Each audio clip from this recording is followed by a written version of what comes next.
In researching and doing research when I first entered into consulting some 22 years ago and looking at why, because my doctorate from Boston University is in humanistic behavioral studies and curriculum design, I looked at the behavioral side, the phenomenology of behavior within organizations. And that's where I discovered the behavior in organizations are unique to that organization. And you can't really say one size fits all. And when I did that, I also, one of the partners at one of the large firms I was working with at the time in the transition out of education into consulting said, so what have you learned so far after a couple of months being there?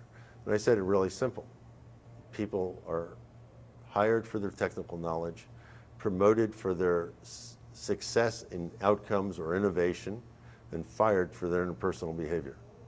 And he said, well, then all that research has been worth it because that captures it all. And in the book, The Talent Edge, which is a book on how to write behavioral competencies and then how to apply them to behavioral interviewing, there's a whole issue on what are the right behaviors. Because again, if you don't have the right behaviors, you might be able to do the job, but nobody's going to bear with you. So it's having that right combination, having that to be able to move people in.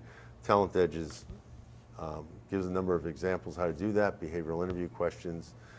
And the other thing which is important in behavioral interviewing is how it's scored. Because if we say that past behavior, past performance is the best predictor of future performance, the more recent it was demonstrated, the more likely it will be demonstrated, and the more frequently it's demonstrated will differentiate their ability to do it for you, then the scoring process has to be the same. And so one of the issues that I find organizations do behavioral interviewing, or think they do behavioral interviewing, and then they have a scoring process that is not calibrated between those who are scoring it.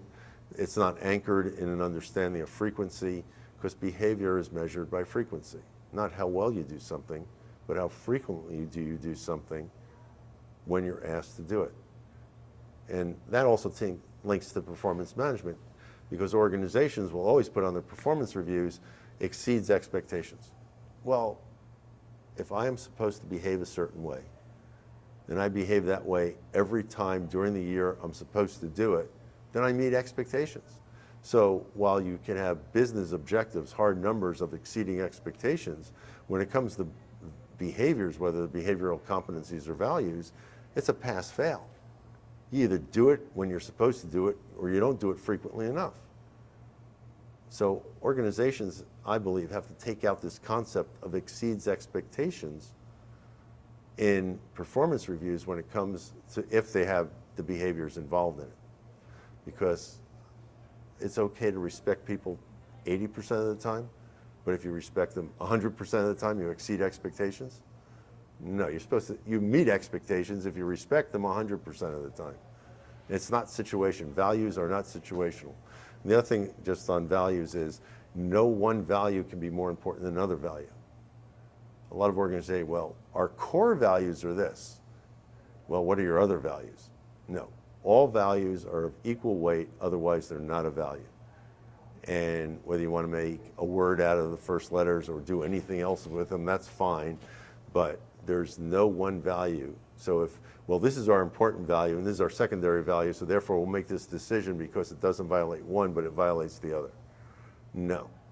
If it violates any aspect of any value, you don't make the decision.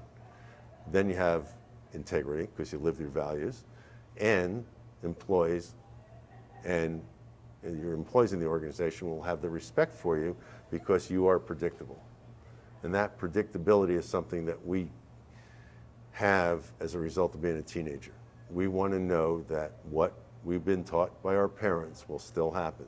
So as teens, we kind of fool around with that and push the limits.